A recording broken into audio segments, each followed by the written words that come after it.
Yes, you heard that right.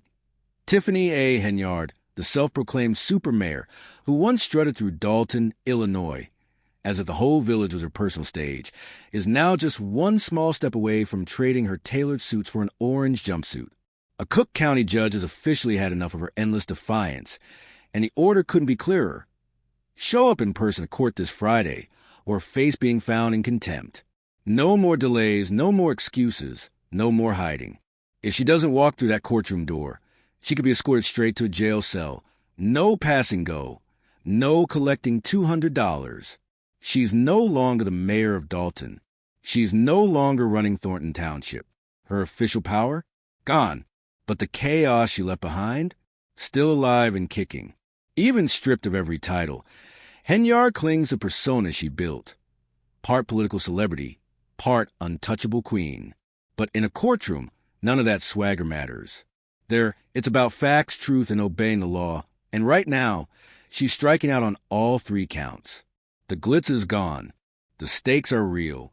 And the clock is ticking. At the center of this legal showdown is her outright refusal to hand over public records. Documents she's legally required to release under Illinois transparency laws. For months, she's been ducking, dodging, and flat-out ignoring requests. The judge, out of patience. She's already facing $1,000 a day fines until she coughs up the records, and this latest order might just be the final warning before real consequences crash down. This isn't some harmless paperwork delay. It's a direct challenge to the court's authority, and judges don't take that lightly. This Friday, the court's instructions are crystal clear. No more Zoom logins, no webcam from home, no disappearing act behind a laptop screen. She must appear in person, stand in front of the judge, and face the music.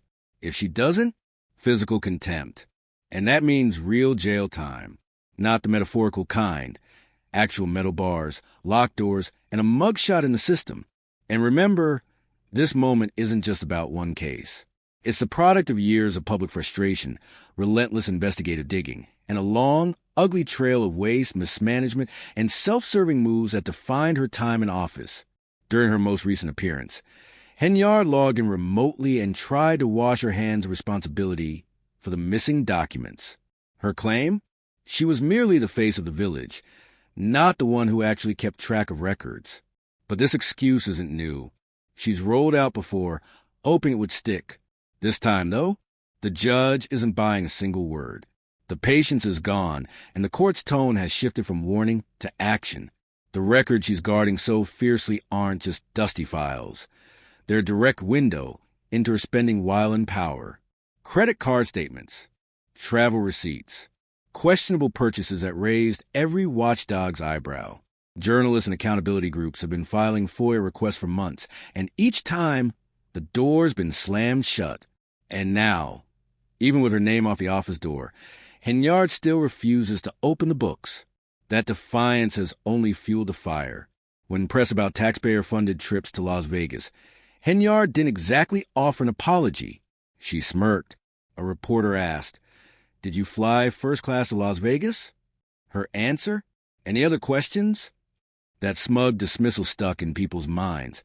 And so did the receipts. They showed taxpayer money splash around upscale Vegas hotspots like Cafe Hollywood and Hot and Juicy Crawfish. Just a few steps off the strip. Those aren't exactly budget-friendly business lunches. Henyard insists she had nothing to do with the spending, but the paper trail and the names of her political allies traveling alongside her paint a different picture. And that's just the tip of the iceberg. She quietly inflated her annual income to more than $300,000, with a big portion coming from travel-related compensation, sometimes for trips that had no official purpose whatsoever. It's a pattern. Money moving, explanations missing. One of the most jaw-dropping examples? A Chevy Tahoe lease that should have topped out at about $93,000. Instead, under the deal Henyard personally signed, it ballooned to nearly $150,000, stacked with over $55,000 in interest and fees. And when trustees confronted her, she denied having anything to do with it. The problem? Her own signature was sitting right there on the contract in black ink.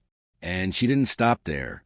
Henyard built herself a taxpayer-funded personal security detail, draining public funds while officers racked up staggering overtime. One case in particular stood out. Officer Terry Young logged 303 hours in just 2 weeks. That left him with about 1.5 hours a day to sleep, eat, and breathe, yet somehow he walked away with a $13,000 paycheck, all courtesy of Dalton's taxpayers. Through it all, Henyard's playbook hasn't changed. Shift blame, change the subject, and turn the heat back on her critics. She's accused staff of incompetence, called out the media for attacks, and even claimed judges were personally targeting her. Her most well-worn shield? Y'all sitting up here attacking a strong black woman. And while it's true that black women in leadership often face unfair scrutiny, these allegations aren't about identity. They're about potential fraud, misuse of public funds, and open defiance of the law. One group, the Edgar County Watchdogs, has been dogging her every move from the start.